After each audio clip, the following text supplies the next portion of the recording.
নতুন বর্ষ সেলিব্রেশন নাকি আগ্রাসন?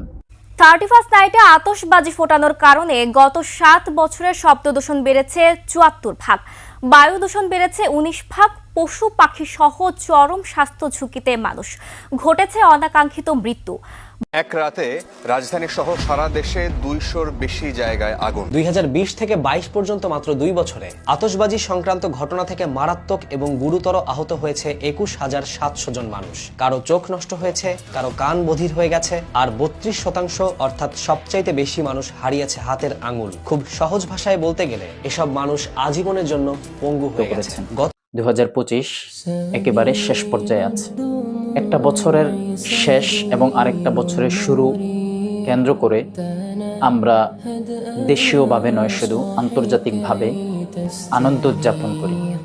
প্রতি বছর যখন নতুন একটি বর্ষ শুরু হয়, যেটাকে আমরা 31st নাইট উদযাপন বলি, ওই সময়টাতে আমরা বিভিন্নভাবে আনন্দ উদযাপন করার চেষ্টা করি।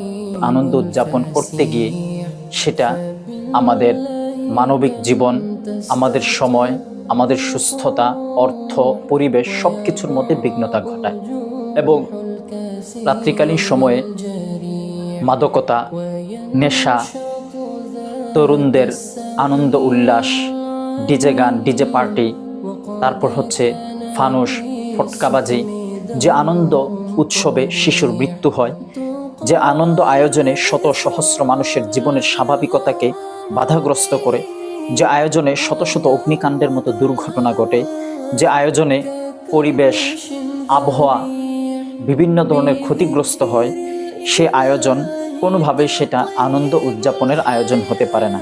সেটা স্পষ্টই এক সীমালঙ্ঘন, এক আগ্রাসন। এ বিষয়ে কারো কোনো রকমের বিতর্ক করার কোনো অবকাশ থাকে না। রাসূলুল্লাহ সাল্লাল্লাহু আলাইহি ওয়াসাল্লাম এক হাদিসের মধ্যে ইরশাদ করেছেন, মিন হুসনি ইসলামিল মারই তারকুহু মা লা ইয়ানিহি, যে ইসলামের সৌন্দর্য তো এটা যে সে বিভিন্ন ধরনের অনর্থক কাজকর্ম থেকে বিরত থাকবে। হযরত ওমর রাদিয়াল্লাহু তাআলা আনহু তিনি বলছেন, ইজতানিবু আদা আল্লাহি ফি ঈদিহিম, যে তোমরা অমুসলিমদের যে আনন্দ উদযাপনের ক্ষেত্রগুলো আছে, জায়গাগুলো আছে, সেগুলোতে উপস্থিত হওয়া থেকে তোমরা নিজেদেরকে বিরত রাখো।